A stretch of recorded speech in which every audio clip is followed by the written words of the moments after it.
Muy buenas noches, amigos de tu Canal 10. Es un verdadero privilegio para un servidor, para mi amigo Rafael Vega, que nos acompañen en esta primera emisión de un nuevo programa de análisis y de debate, de la barra de análisis y debate de Canal 10.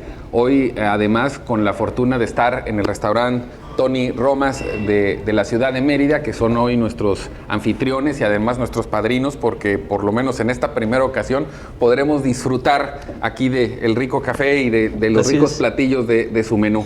Muchas gracias por acompañarnos. Estamos en Contraste, como le decía, una nueva propuesta de tu Canal 10 que tengo el gusto de compartir con Rafael Vega, pues para que le platiquemos lo que pasa en la península de Yucatán, en Quintana Roo, en Yucatán, en Campeche, y podamos pues tener un punto de vista diferente, Rafael. Aquí de lo que se trata es del formato, es que tratar de no coincidir. Así es, no coincidir, porque bueno, entendemos que toda la gente de alguna manera tiene distintos puntos de vista y en algunos trataremos de coincidir, aunque no querramos, ¿verdad? Porque hay verdades que son absolutas y en otros pues vamos a poner la visión de cada uno, ¿verdad? Nuestros puntos de vista. Así que gracias por estar con nosotros. Es un gusto de veras tremendo empezar este programa, este proyecto. Gracias a Canal 10, gracias a Guillermo Vázquez por esta oportunidad tremenda de empezar este programa y bueno, a todos nuestros patrocinadores también. Gracias, porque sin ellos pues esto no sale a la luz. Yo quisiera que empezáramos a platicar esta noche sobre la nueva estructura municipal que dio a conocer el alcalde electo de Mérida, Mauricio Vila Dosal. Fue la noticia del fin de semana. ¿Cómo la viste? ¿Qué te pareció? ¿Qué opinas de este anuncio que hizo Mauricio? En un principio de cuentas, el anuncio como tal lleva implícito también una forma y un estilo. Por lo menos lo que Mauricio Vila está tratando de decir es cómo quiere llevar su administración, cómo va a ser su estilo político, personal. Y lo que yo podría ver en una primera radiografía es un anuncio de adelgazar el gobierno, un anuncio de hacerlo más eficiente, de marcar una plena independencia con su antecesor, Renán Barrera, y de alguna manera, como decía yo, tratar de imprimirle un sello de, si vale la expresión, de vilismo al no quiero que se malentienda con villanismo u otras, ponerle su sello personal. Mauricio Vila lo que quiere es desmarcarse de Renán Barrera, hacer un gobierno diferente al de su antecesor, lo cual no quiero decir con esto que sea mejor, pero sí diferente.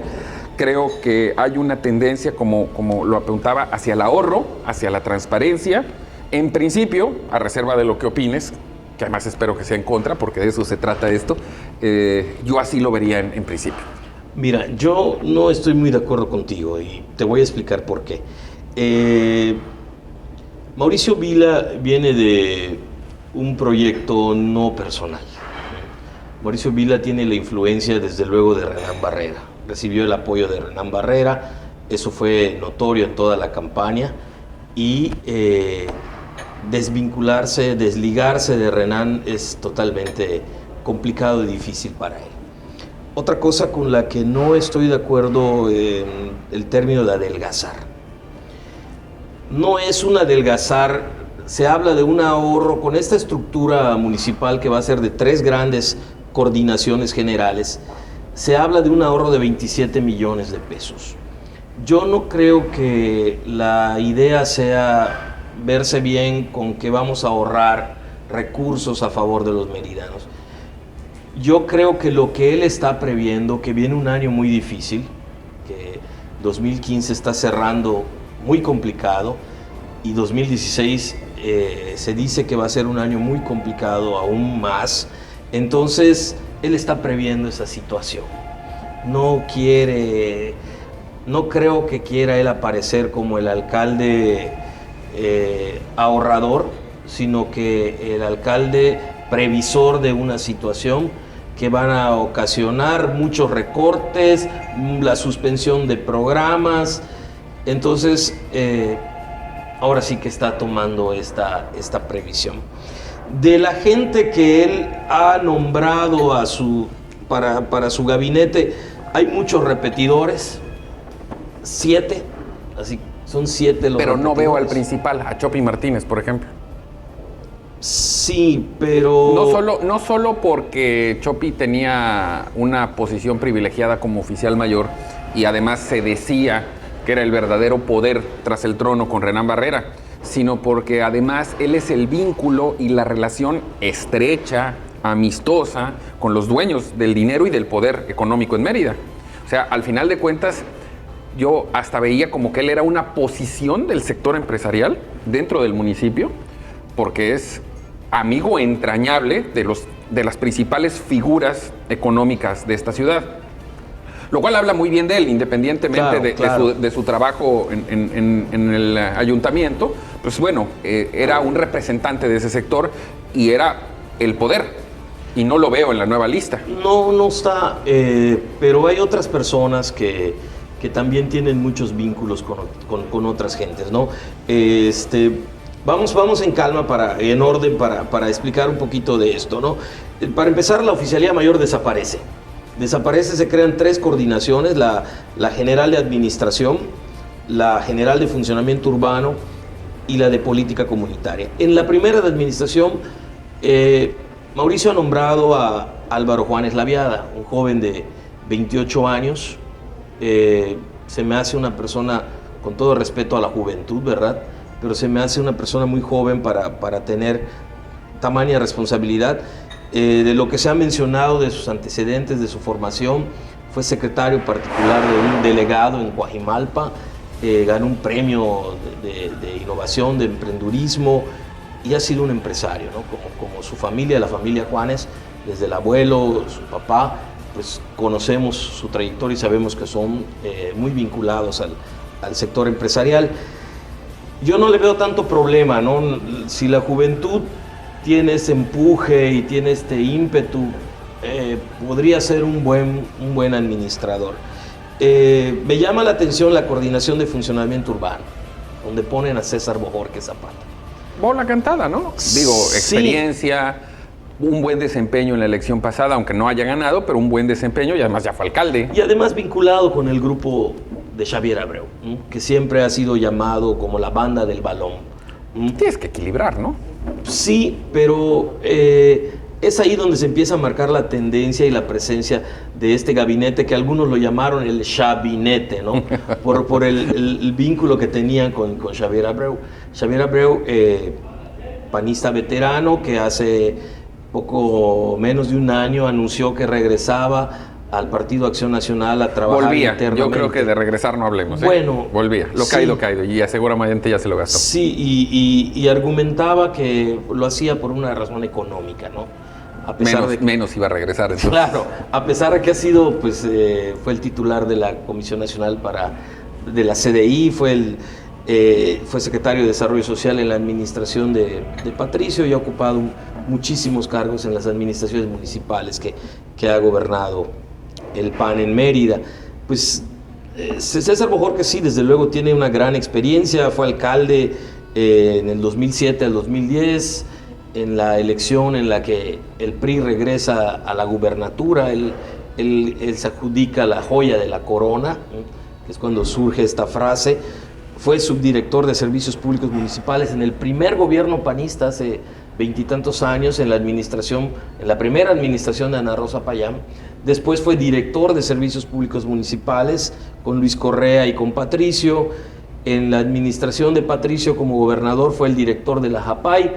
Y después, en el último sexenio federal panista, fue delegado del Infonavit. Definitivamente, como tú dices, es un tipo con experiencia, pero se le ha señalado siempre como integrante de este grupo de amigos de Xavier, que han controlado durante muchos años muchas cosas de la administración. Entonces, no estoy diciendo que lo hicieron mal, ¿eh? No, pero estoy diciendo además que lo hicieron mal. No se trata de centrarnos en un personaje como en este caso César Bojorquez o Juárez. En general, en tu opinión, con este paquete que presenta el alcalde, yo partía de la base de que pareciera o da la impresión de que se trata de una propuesta modernizadora, de una propuesta que va en contra de la corrupción y que además tiene tintes innovadores. En conclusión, ¿cuál es tu concepto? No, yo creo que hay algunas personas que valen la pena destacar, ¿no? Y hay algunas personas que tienen una trayectoria bien hecha, que han destacado en el ámbito público y en el ámbito privado. A mí me da gusto ver el regreso de Carolina Cárdenas, que es una empresaria exitosa. Su familia maneja la Hacienda Tella, y además fue secretaria de Turismo en la administración de Patricio Patrón.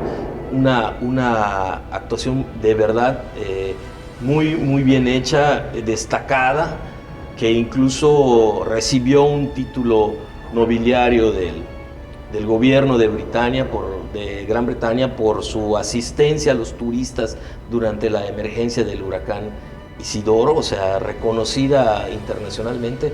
Y bueno, pues es una de las cosas que a mí me gusta que estén incluidas en esta nueva propuesta de gabinete de Mauricio Vila.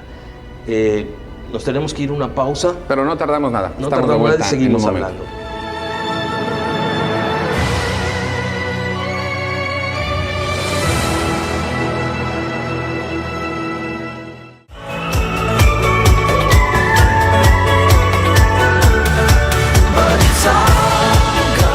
Tony y su fábrica de buenos momentos ofrece los fines de semana música en vivo. Si te gusta escuchar música con buenos intérpretes, con buenos cantantes, con buenos temas musicales, puedes venir a partir de las 10 de la noche. Tony sabe que quedarse en casa también puede ser delicioso. Hay servicio a domicilio de 1 de la tarde a 10 de la noche. Puedes solicitarlo al 287-7311.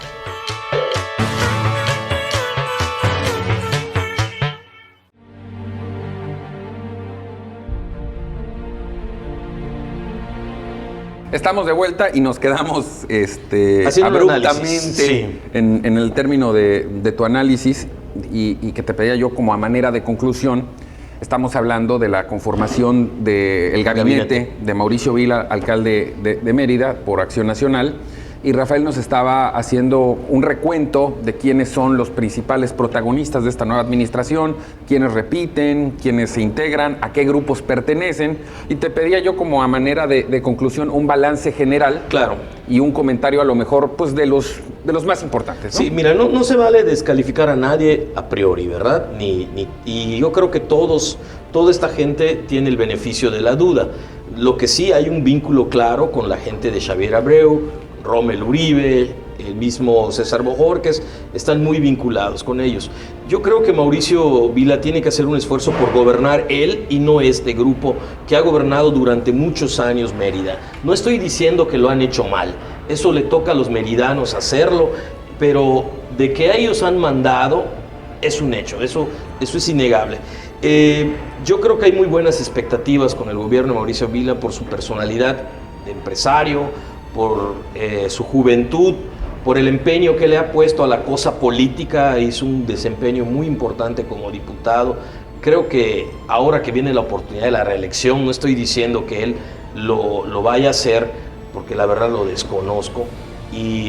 Bueno, pero la lógica nos diría que por ahí va a ir la cosa. Claro, y a lo mejor hasta busca la gubernatura, no lo sabemos, ¿verdad? Yo creo que ese será un tema que debemos de platicar después, porque sí, ahí está Raúl Paz de por medio. Exactamente. Pero como sea, yo creo que las expectativas para Mérida son positivas, ¿no? Hay buenas expectativas, y el gabinete hubo algunas personas que no me parecieron, como decía, y por el vínculo, yo por ejemplo no estoy de acuerdo con el nombramiento de Juan Carlos Rosell Flores, por lo mismo, ¿no? O sea, es la misma gente. Podría ser Sergio Chan Lugo, gente que pues ha estado durante 20 años colgado de esto que es la cosa pública, ¿no? Reconozco el trabajo, por ejemplo, de Cecilia Patrón Laviada, su experiencia de ella en relaciones públicas, en desarrollo social, trabajó en Cedesol, en microrregiones. Creo que Ceci tiene un perfil y tiene una sensibilidad muy propia para entender lo que la ciudadanía necesita, y le va a ser de una gran ayuda a Mauricio Vila. No estoy de acuerdo con Irving Berlín Villafaña, porque Creo que ya tuvo una oportunidad la Dirección de Cultura, se hizo cosas muy importantes, hubo comentarios muy favorables, La Noche Blanca y otros programas que él encabezó, pero creo que debería de haber un refresco allá, ¿no? En fin, caras muy antiguas, Edgar Ramírez, Roger Torres, repite Rafael Pinzón, Mario Romero en la policía, y también vemos a Abril Ferreiro en el Comité Permanente del Carnaval, que antes había trabajado con ¿quién crees? Con César Bojorquez. Entonces, de alguna manera es el grupo el que está regresando a la administración y que pues habrá que esperar cómo lo haga. Bueno, ahí está la expectativa. Al final de cuentas, aquí le hemos planteado dos puntos de vista. La opinión conocedora, además de Rafael, no solo en el sentido del análisis, incluso hasta pormenorizado de los funcionarios. Y a lo mejor, desde este punto de vista, un margen de maniobra, un derecho de piso que todo político tiene que pagar cuando entra al gobierno. Esperemos por el bien de la ciudad de Mérida, que es un buen gobierno. Al final de cuentas, en muy poco tiempo nos daremos cuenta para dónde está yendo, ¿no? Claro, eso sí. Ya los meridanos hemos conocido de los dos tipos de gobierno y podemos percibir muy rápidamente quién está trabajando y quién no. Y bueno, pues, ¿qué te parece si pasamos ahora a un tema que está también muy vigente en la península y que es el tema de la sucesión en Quintana Roo? Es el tema más vigente en la península. Sí, es la cercanía, la dependencia, ¿verdad? Esta dependencia mutua que hay entre Quintana Roo y Yucatán y que pues nos implica también a tomar interés en este asunto. Hace poco hubo un anuncio, una declaración del gobernador de Quintana Roo. Tú los conoces muy bien, Memo, y cuéntanos un poquito qué fue este anuncio que sacudió a las estructuras, que sacudió a los grupos políticos de Quintana Roo. Algunos se calificaron, otros se descalificaron, se borraron de la lista. ¿Cómo está esto? Estamos hablando del marco del informe del diputado federal Raimundo King, que además es presidente estatal del PRI.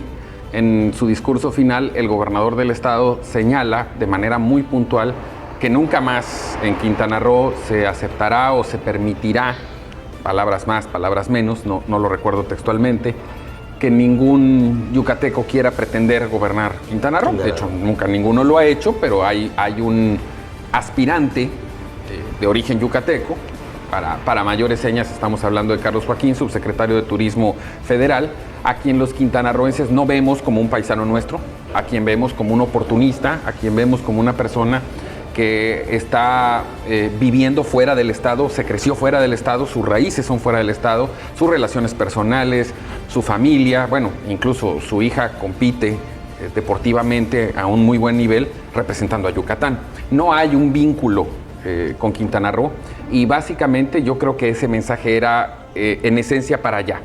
Lo quiero dividir en dos partes. Primero, la relación entre Yucatán y Quintana Roo es una sola, se ha ido construyendo a través de los años en una franca, diría yo, colaboración, desde el punto de vista que cuando en Quintana Roo no había casi población, quienes fueron a poblar fueron los yucatecos, claro, pero que una vez estando ahí, quemaron sus naves, construyeron un proyecto de vida, se establecieron, tuvieron hijos, nietos, y hoy esos yucatecos quieren que sus nietos quintanarroenses, sus bisnietos quintanarroenses, gobiernen.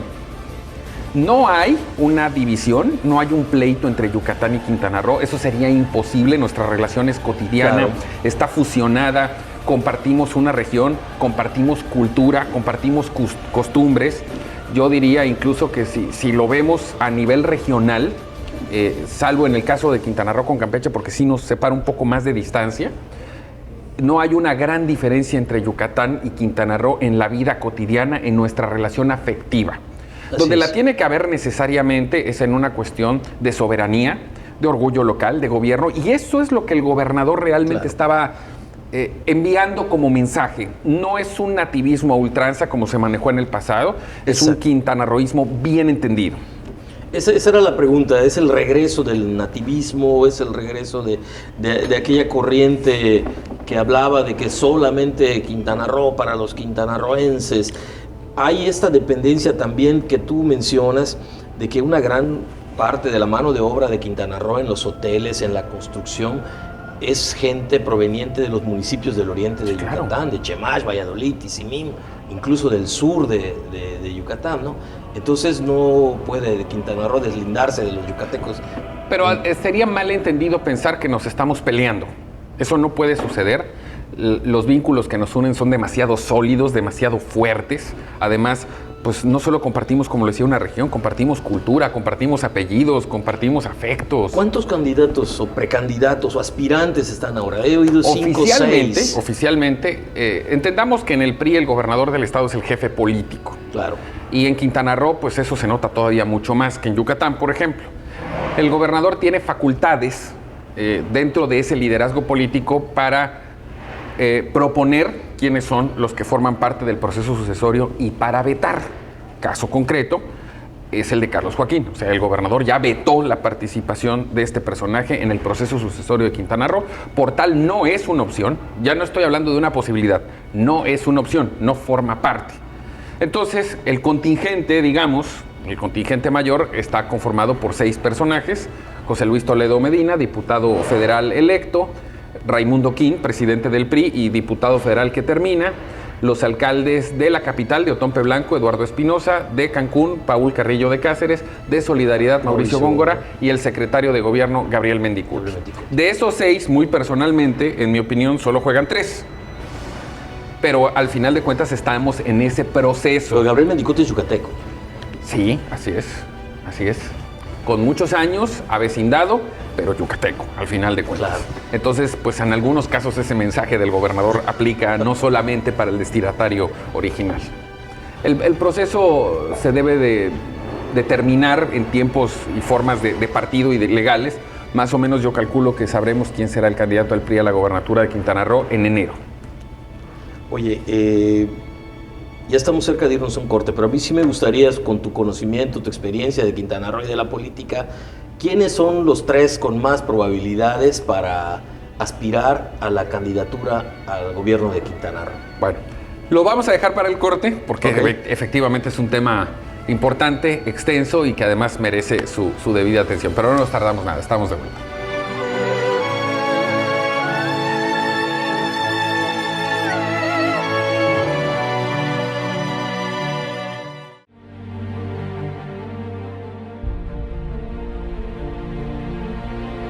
Bueno, pues ya estamos de vuelta, estamos en Contraste con el licenciado Guillermo Vázquez Handal, un servidor Rafael Vega, aquí debatiendo, analizando, polemizando sobre algunos puntos de interés para toda la península de Yucatán. Yo le preguntaba al licenciado Vázquez Handal que, de acuerdo con su experiencia y conocimiento de la política de Quintana Roo, ¿quiénes podrían ser los 3 principales aspirantes a la candidatura del PRI al gobierno de vecino estado? Aún suponiendo que los 6 que el gobernador ha autorizado y ha señalado como los aspirantes a la candidatura, es evidente que hay algunos que tienen un mayor peso específico, mayor peso político, mayores redes de alianzas e incluso hasta intención.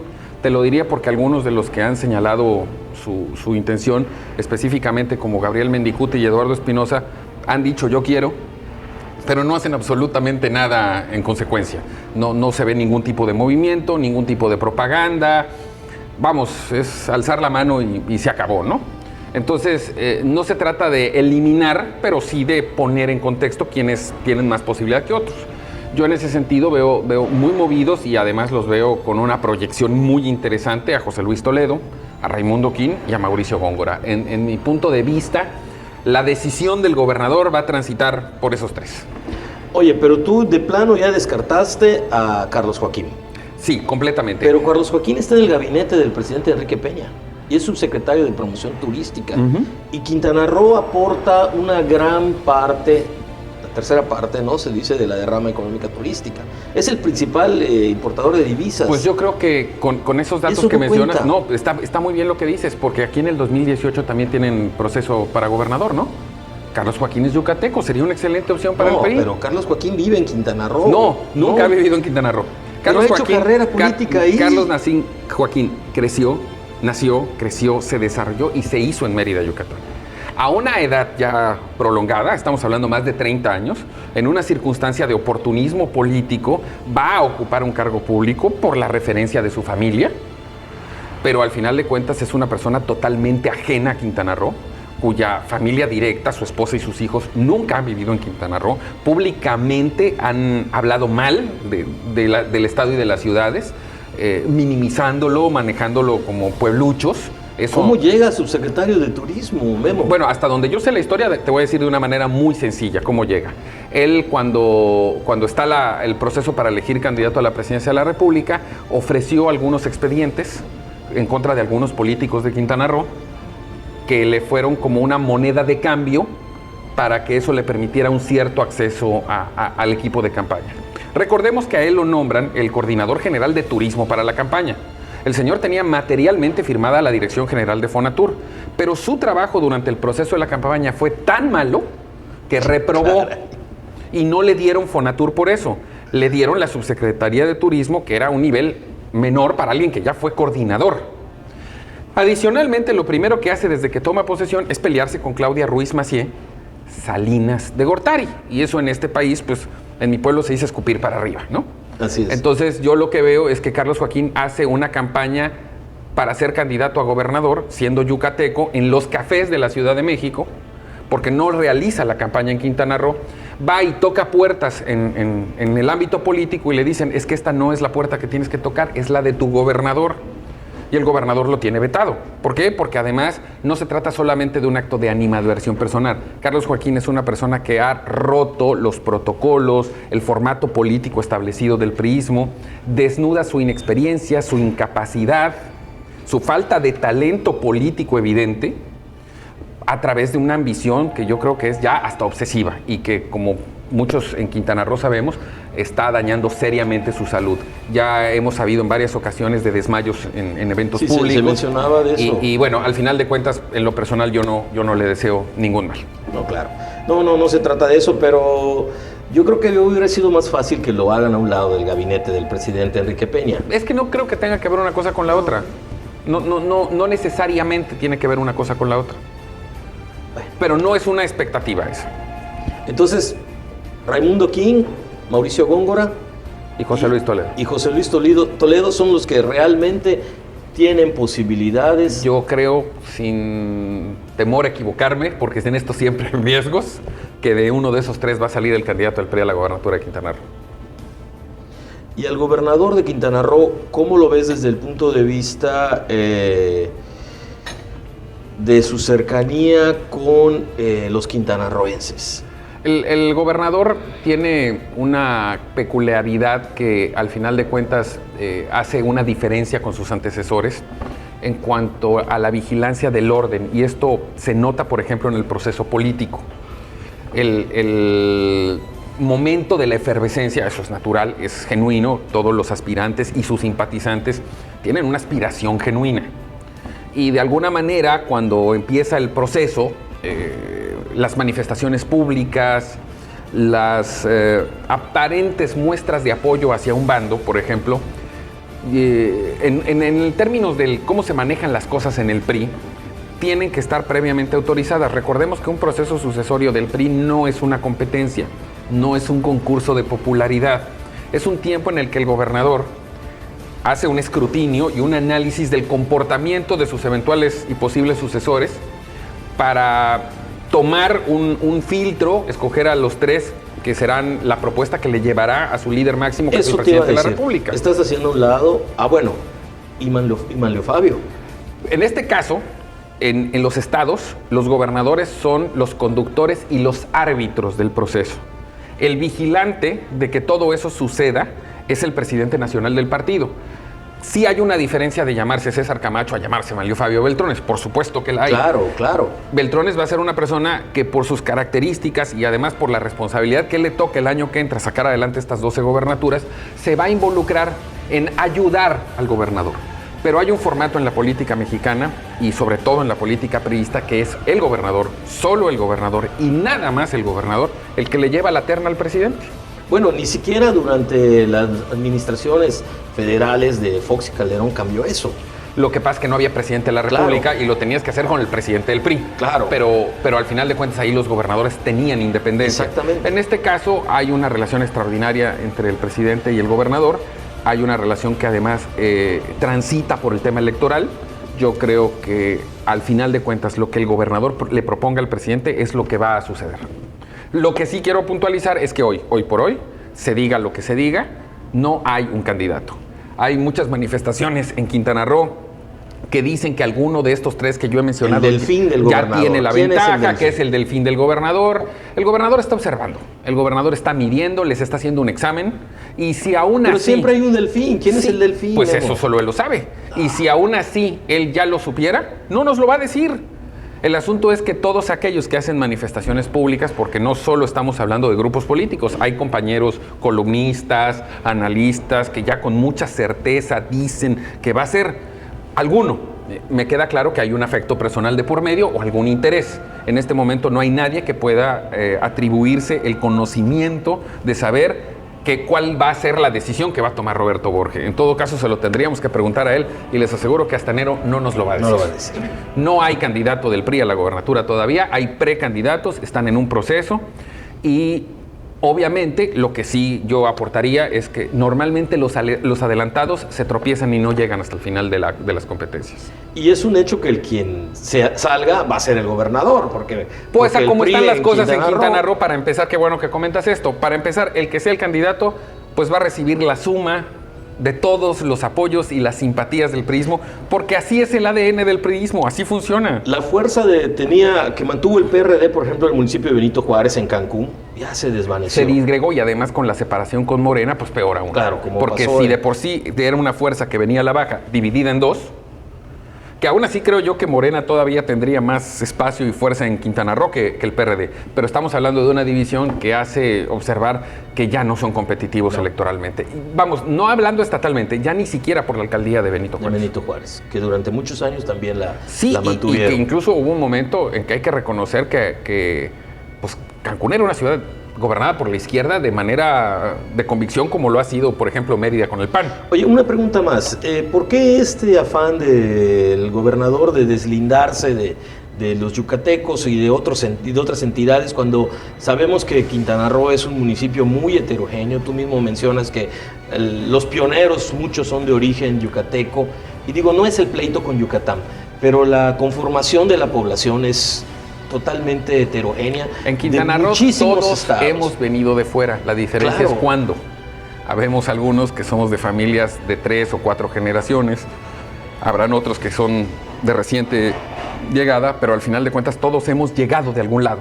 En algún momento. Playa del Carmen es un ejemplo, que muchos años fue el municipio más cosmopolita del país, exacto, yo creo. Y el municipio de mayor crecimiento durante muchos años. Hay una diferencia fundamental. En el quintanarroísmo bien entendido es aquel que transita a través de tu voluntad personal de hacerte de un lugar, de aportarle a ese lugar y de que tu interés principal sea el beneficio de ese lugar. ¿De qué nos tenemos que cuidar los quintanarroenses, nacidos o no nacidos? De aquellos que llegan sin ese interés, sin ese afecto, sin ese arraigo, a querer aprovecharse. Esa es la diferencia que yo vería como fundamental. No es un tema de códigos postales, no es un tema de pelearse con nadie. Ya lo hemos platicado y podríamos hablar horas de eso, el arraigo que existe, la relación tan fuerte que hay entre quintanarroenses y yucatecos. Eso no va a cambiar, va a seguir fortaleciéndose y mejorando, pero sí entender que los quintanarroenses, los que lo somos por decisión, ya sea por nacimiento o no, tenemos que cuidar nuestro patrimonio de estos oportunistas que ven un botín al cual se puede accesar con facilidad, saquearlo y después irse. A esos no hay que dejarlos pasar. Bueno, pues habrá que esperar, como dices, hasta enero para saber cuál va a ser el destino de la candidatura del PRI al gobierno de Quintana Roo y seguramente quien salga candidato será el próximo gobernador de Quintana. Así lo veo, porque no se ve un nivel de competencia. Con todo respeto a los demás partidos. Sí, pero no hay en este momento un nivel de competencia. No hay una estructura tan fuerte como la que tiene el PRI ahí desde hace muchos años, ¿no? Y todavía no hay candidato, para que lo que le sigan diciendo, eso será este enero. Vamos, y no va a ser Carlos Joaquín II. No, eso sí, puedo asumir el riesgo de equivocarme, que no va a ser así. Eso sí se lo puedo adelantar. Nos vamos a un corte. Nos vamos a un corte.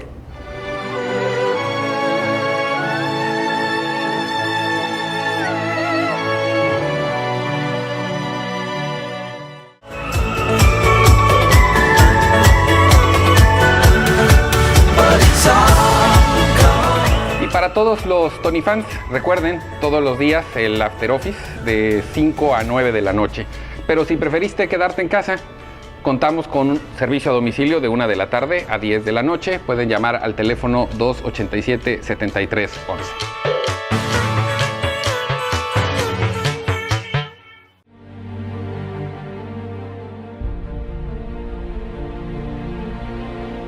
Estamos de vuelta, además con un problema, por un problema grave aquí, por culpa de nuestros amigos de Tony Romas, que pues en esta amabilidad que siempre las caracteriza, pues nos trajeron aquí a presentar estos postres que lamentablemente pues van a ser un martirio mientras estamos platicando, porque se ven extraordinariamente bien presentados, deliciosos. Este es un cheesecake y este es un red velvet. Lo sé porque en mi casa son fanáticos. Cubierto de queso crema. Y bueno, pues está delicioso. Con el permiso del nutriólogo, ¿verdad? Porque ya estamos a dieta. Muchas gracias a Tony Romas por su extraordinaria hospitalidad, por permitirnos realizar yo pido que aquí se grabe siempre. Bueno, pues si el gerente Tony Romas, que tan amablemente nos ha atendido, concede en ello y siempre va a haber este cafecito y ojalá no siempre estos postres, pues yo también vamos a encantado. Acabar, pero de veras, muchas gracias por habernos permitido realizar delicioso. Primer programa de En Contraste aquí en Tony Romas, en la ciudad de Mérida. Un lugar maravilloso, aquí cerca de City Center, en la avenida Andrés García Lavín. Esquina con Periférico. Con Periférico Norte, exactamente, y es la avenida 32, denominada Avenida Andrés García Lavín. Es una ubicación privilegiada en la ciudad de Mérida. Pero bueno, después de este preámbulo... Hablábamos de Quintana Roo y creo ya hablamos de Yucatán. Ya hablamos de Yucatán. Campeche estábamos en stand-by porque el 15 de septiembre toma posesión Alejandro Moreno como gobernador. Yo creo que vamos a dejar que pasen estos días para... pues que se dé a conocer el gabinete, para ver cuáles serán las grandes líneas que va a trazar acerca de su plan de gobierno. Y bueno, evidentemente, pues también cuando eso suceda, iremos en este programa que tendrá una transmisión semanal de irlo comentando con esta intención de, pues también de integrar la información de la península. Bueno, pues creo que toca tema al asunto nacional. Sin duda. La semana pasada, se dio a conocer pues la elección del PAN, en la que triunfa Ricardo Anaya, y el primer anuncio que hace... El gran anuncio, donde da a conocer que Gustavo Madero, que fue su contendiente, que algunas personas lo mencionan como su principal promotor, su padrino político, era además el número 1 de la lista de diputados plurinominales, no va a coordinar la fracción parlamentaria del PAN en la Cámara de Diputados. Yo lo veo como un golpe sobre la mesa de Anaya, un golpe de autoridad. Anaya ganó la elección interna abrumadoramente. Yo partiría de la base que no tendría que hacer ningún esfuerzo para legitimar su triunfo. Lo que está haciendo es legitimar su presidencia, no el triunfo. Es una muestra de independencia, de romper, y yo ya no sé si sea tan amistosamente con Madero, en el sentido de decir el presidente del PAN soy yo. Esta es mi línea de trabajo, esta es mi línea política, y además, pues de una manera dramática. Pero esto no es común en la política. No, por supuesto. No esto es dramático, es espectacular. Claro. Dejar a tu padrino político, un aspirante definido a la presidencia de la República, dejarlo fuera del cargo más importante, que es la coordinación de los diputados, sin lugar a dudas, es un parteaguas. Lo veo muy bien, me agrada lo que está haciendo Anaya, el chico maravilla, como le decían. Le habíamos visto algunos momentos de talento, incluso de brillantez, el discurso ante el embajador en el Senado. Pero esto definitivamente a mí me convence, me agrada. Yo creo que además Ricardo Anaya es un tipo congruente. Cuando habla, como lo hacen muchos políticos, de combatir ciertas cosas, yo a él ya le estoy empezando a creer. De verdad que me sorprende por tus años en la política, tus años en el conocimiento de la vida política, que me digas que ya empiezas a creer en un político. Fíjate una cosa, Ricardo Anaya pone a Marco Cortés. Sí, claro. Se les menciona sus vínculos generacionales, en los grupos juveniles, pero a mí no deja de sorprenderme esa decisión que tomó, porque hace una semana leía yo un artículo de Ricardo Alemán en el Universal que le llamaba pelele, que decía que Ricardo Anaya iba a ser un pelele. Ya demostró que no. Que iba a ser un pelele y que iba a depender de Gustavo Madero, ¿sí? Porque era su padrino, su promotor, y etcétera, etcétera. Si nos fuéramos lo había a la lógica, dejado en la presidencia del PAN interinamente para ir, o sea, y resulta que no, o sea. es una gran sorpresa. Es un momento político. Yo creo que además es un momento político de estos que son paradigmáticos y que hacen diferencia. Eso no quiere decir que Anaya va a resolver con una varita mágica todo lo que sucede en el PAN, como tampoco Beltrones va a ganar las 12 elecciones a gobernadores con una varita mágica. Pero por lo menos creo yo que el PAN deja de ser aburrido con estas cosas. Creo además que el liderazgo de Anaya se va a fortalecer a un grado y... Oye, contribuye a la unidad de esto. Es que, ahí te voy. ¿Cuál ha sido la parte principal del mensaje de Anaya? Voy a ser diferente de Madero.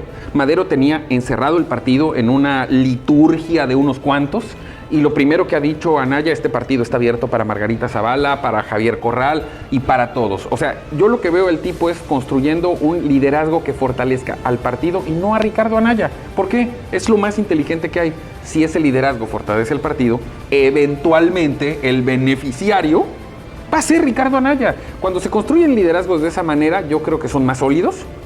Creo que eso lo va a convertir en la figura panista más relevante. Y aunque ahorita no lo estemos viendo, ya es el primer contendiente a la candidatura presidencial por el PAN. Porque si realmente logra esta apertura, esta restauración de daños y de heridas, y convoca y abre lo que Madero había cerrado, se va a alzar como una figura muy interesante. Pero después de cada proceso interno de elección, siempre hay un proceso subsiguiente de operación cicatriz, como le llaman. Que en este caso van a ser las comisiones en la Cámara. Ajá, pero darle un golpe como este a su padrino, a su contendiente en la elección interna, yo no le veo nada de operación cicatriz. Vendrá después seguramente. ¿Por qué? Porque al final de cuentas... Entonces me estás diciendo que es una faramalla esto. No. Es más jugoso ser coordinador de la bancada que a veces hasta presidente del partido en función económica. Como presidente del partido tú das carteras y estás atenido un sueldo. Los presidentes de comisiones en la Cámara manejan presupuesto. Claro. Pero al final de cuentas esa es una potestad, es una facultad de Anaya que va a compartir con Marco Cortés.